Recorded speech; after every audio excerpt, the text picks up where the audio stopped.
to do. Hello, tea family. How are you today? I am love to see everybody here. There's some chaos going on in the kitchen right now, so just be patient with us a little bit. But say hello in the chat or the comments, depending on which platform you're on. Tell us what you're drinking. Let us know that you're here. Today, we're going to be talking about tea myths and mysteries, things you might not have heard of or things you might have heard of. Hi, son. It's that kind of a night. So I do want you to put any questions you have as we go along in the chat or comments. And if I happen to miss them as I'm talking about something else, my handy dandy assistant who is in the other room will let me know. You have to love humorous children, right? That's what it is. Okay. So now that my son has screamed so that you hear him online, while I'm in the middle of my live, because that's just the way the boys are today, I'm going to say we're going to be diving into something a little mysterious. We're going to definitely talk about some myths, may even bust a couple. And you've heard stories about tea. Not sure that you've heard, there are some mysterious things that happen around tea. And so we're going to do that. But first, we are going to make some tea. Now, it is a stormy, rainy day, then sunny here in Kansas. So I don't know if we're going to have thunderstorms, but I do know we also have a major heat advisory. But we're going to make an onyx chai latte. And so we are going to start with onyx chai, which is our black tea chai. And I will need my handy dandy assistant in a minute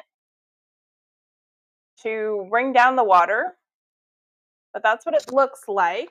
So we're using an onyx chai today, right there.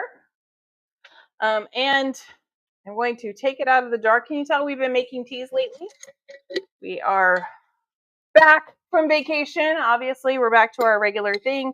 And so we are making some orders up, and I'm going to put in there. Now, I did do a rounded scoop.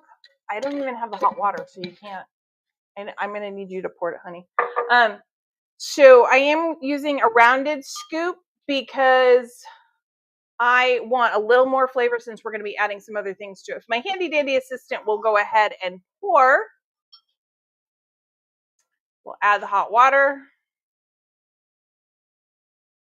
And that's good. Thank you. Yes, this is actually like a 24 or 26, maybe a 28-ounce cup. So it's quite significant. If you'll set 3 minutes on the clock, this is our first brew. So any black tea, first brew, 3 minutes on the clock.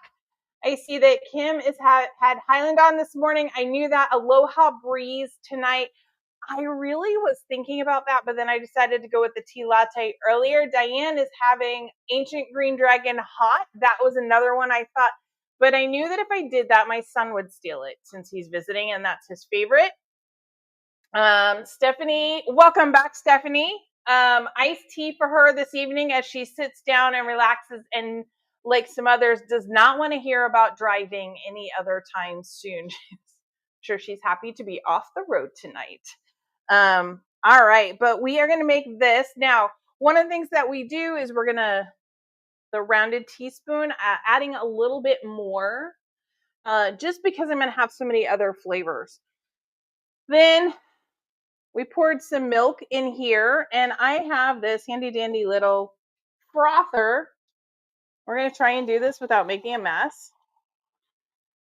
Now, here's a hint. When they make those drinks, and they do all the fancy little items on top, you know, they'll make all the pretty pictures and everything at your favorite little coffee or tea shop. They typically will have their milk at 140 degrees. That is like the prime foaming place. I actually have mine ice cold because I'm going to use it to cool off my tea at the same time. If you wanted to add sweetness to your latte, you could add it after you've brewed the hot tea before you add your foam and milk. Or you could actually add it into your foam and milk while you're doing it. So those are different things, different ways that you can do it. I am just going to kind of keep it simple. Honey, we forgot the glass jar. We forgot the glass jar for the tea to go in when I pull it out. If you could grab something for me, please, I would appreciate it. And hello, Domini. Domini's drinking soda. What kind of soda? That's what we all want to know right now. What kind of soda? So you can add either to add that little bit of sweetness if you want. This is the time I would add it, before you start frothing. I just need a glass jar to put this in. And then probably a spoon. And then, or you could add it to your tea after you've brewed it. Either one will work. Obviously, you're not going to want to do it after. Now, I am using a milk and not a whipping cream. Otherwise, this would already be completely whipped cream. We should be coming up on 3 minutes on the clock. She's drinking a Coca-Cola. Well, see, she's from the South, though. Dominique could say Coke and mean ginger ale, or Coke and mean Coke, or Coke and mean root beer. So we have to check on these things. Make sure. Okay, I got 10 seconds left to my brew time. We're going to make this latte. And then we're going to be talking about myths and mysteries surrounding tea. I did get a question on how to make a latte this week, or someone who had missed it. And last week, because we did do the question and answer earlier, so I did pull this out. We can reuse that. And this is when I would add that sugar or sweetener or honey, or if I wanted to, but I am not going to do that. I love this little battery operated frother. Makes life easier. Now you can just pour. You can also take a spoon. I like to just, it's really hard when I can't really see because I'm not standing tall enough. Like, I like to just kind of put the foam or the bubbles on the top, because then it just slowly, I can't really see well. Or you could just pour, and I'm going to add my latte, and it's however you want to do it. I've done the foam lattes before, but this latte is more of a traditional mixed tea latte. And so there you go. Made some onyx chai tea, brewed it, frothed up some milk, added it on there. You can spoon it on there and it makes a nice little foamy layer, and then it slowly mixes. Or you can go ahead and pour it and it's going to mix like this. I don't typically do it this way, but there you go. Betsy says Miss T Rees. Yep, she's got it. It's just easier for her to say that than me today, I guess. All right. You can really taste the chai flavors. The milk is a great counterpart.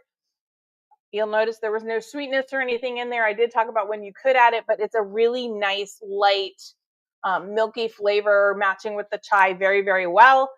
I highly recommend this for your lattes. I know Stephanie likes to do it that way too, but you could do this with a different black tea as well.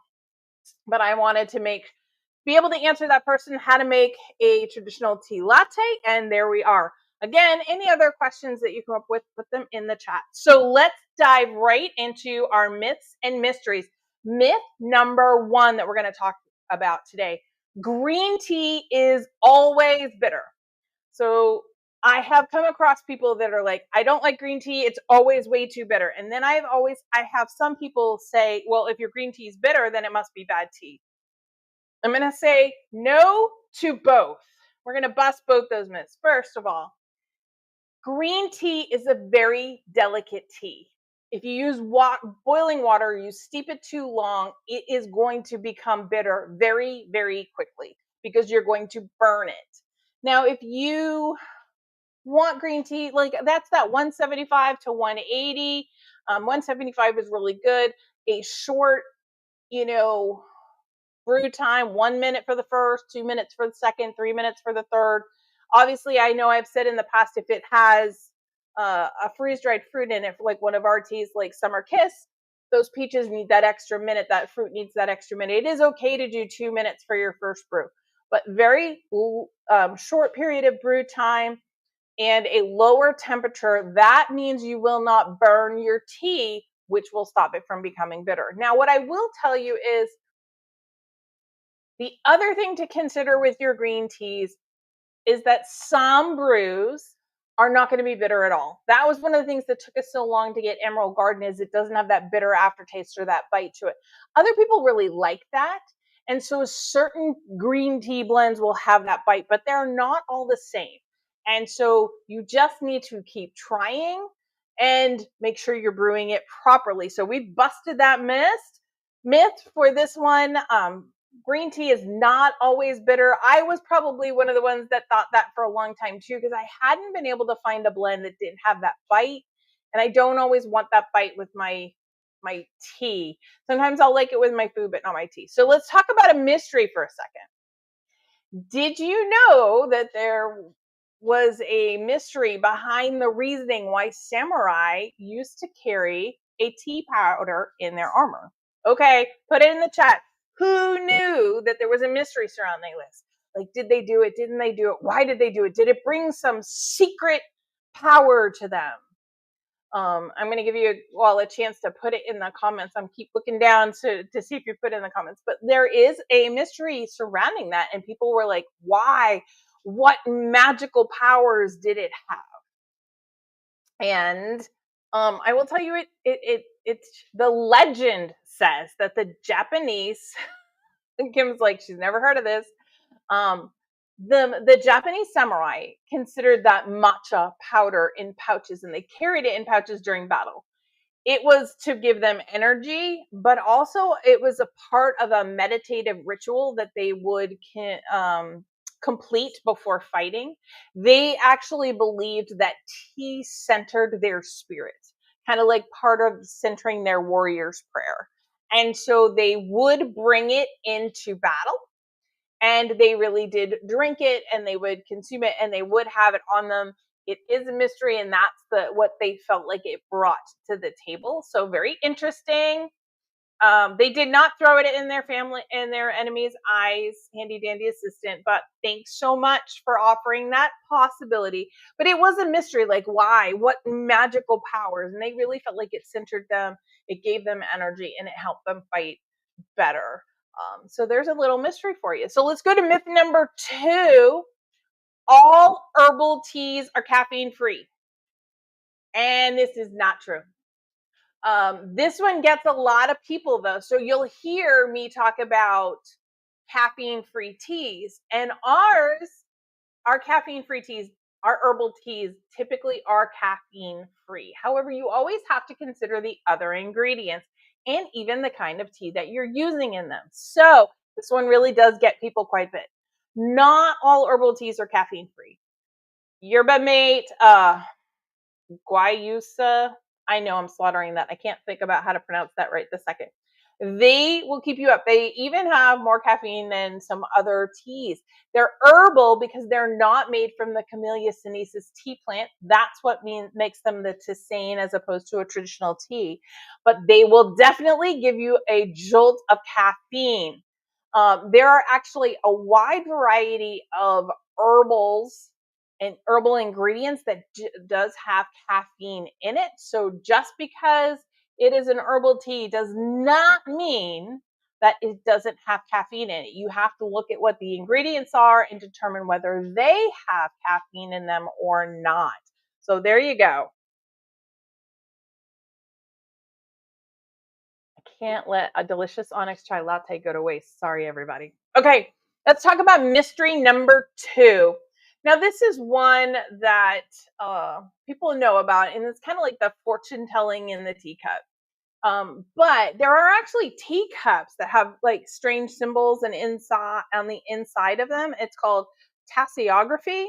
And that's kind of like the reading of the tea leaves and how they fit. But the twist is that some of the cups were designed with these to help people learn how to read tea leaves, sort of like a tarot card reading in porcelain form. But this one's kind of a bust. It doesn't really necessarily, I mean, it's a fun thing to think about, I guess. but it's not really going to tell your future. And if my tea leaves were going to tell me my future, they'd say Lisa's going to drink more tea. And I would say, yes, absolutely. After I finish this cup, I'll probably have another tea latte. So there you go. I read the tea leaves. They smelled delicious. I made a second cup. Done. Or I will make a second cup. So let's talk briefly about myth number 3. I'm not even going to go there. All right, myth number 3, black tea always has more caffeine than other teas. That sounds right? Because I talk about black tea all the time being the one that has the most caffeine in it. It sounds right, but it's not always true. There are a few oolong blends and even some green teas that can have more caffeine depending on the leaf, how it's grown, and how it's brewed. It's all about the plant and the process for that, but there are other teas that can even have more than a black tea. So be careful just because you're drinking a green tea. Now, the particular green teas, the blends that we create use green teas that do have less caffeine, roughly half the amount of caffeine that our black teas have. The oolong tea that we create for our holiday blend, and maybe one other time, I will tell you that there is the possibility that at our August online live sale, there might be a event only oolong blend. It's a blend of a couple of different kinds of oolong teas. That will be half the caffeine level, and that right now is looking like it's between the green teas and the black teas, kind of where you would expect. But there are some that have even more caffeine than a black tea. So just so you know, and I did give you a hint that is upcoming. We are working on a straight oolong blend of teas. It will only be available at that because oolong teas are a little more expensive, and so I can't keep them at the same price as everything else, but it is an oolong blend. We are looking to start tasting it probably in the next couple of weeks. We got put off a little bit by a vacation, although we were very appreciative to take it and enjoy being in the mountains in the cooler weather for a little bit. So something to think about that's coming up. That will be in August. More on that next week. I'll have the date that we're going to be doing that and everything else like that. Okay, so let's talk about mystery number 3. And that is a mystery that has to do with the lunar harvest ritual. Some of you may know, especially if you study things about China, hint, hint, Betsy.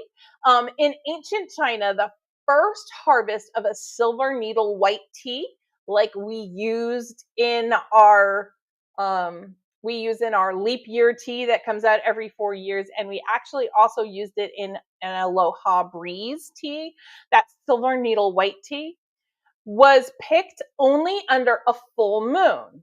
And it said that because, there was mysterious reasons that it would make the tea spiritually more potent, and that the moonlight would affect the quality of the tea and the taste of the tea. So that same leaf picked at night would be completely different from picked during the day. Well, that mystery isn't such a complete mystery now when we look at it with modern views and modern technology. And so what I would say is keep in mind that, there's always going to be those elements between your mysteries and the ancient traditions of like the magic and these things. But this was often called the tea of immortality. They would pick these silver needle white tea leaves under the full moon only, and they would call it the tea of immortality. It was supposed to be very magical and help you live longer. It also has a scientific note to it. So UV ray exposure at night can affect certain antioxidants in the tea leaves themselves. And so by picking them at night, they did affect those certain antioxidants. And so the tea did taste a little bit different. I don't know that the full moon had anything to do with it, but I do know that the UV exposure at night really did have impact on the tea. So it does matter whether it's picked during the morning or in the heat of the day or at night. It does have a scientific impact. How much? I don't know. But I thought it was a really cool mystery because Who knew the moon and tea would be so interrelated? I thought that was really, really a fun mystery to kind of look at and explore a little bit. Uh, Questions on anything so far while I take another sip?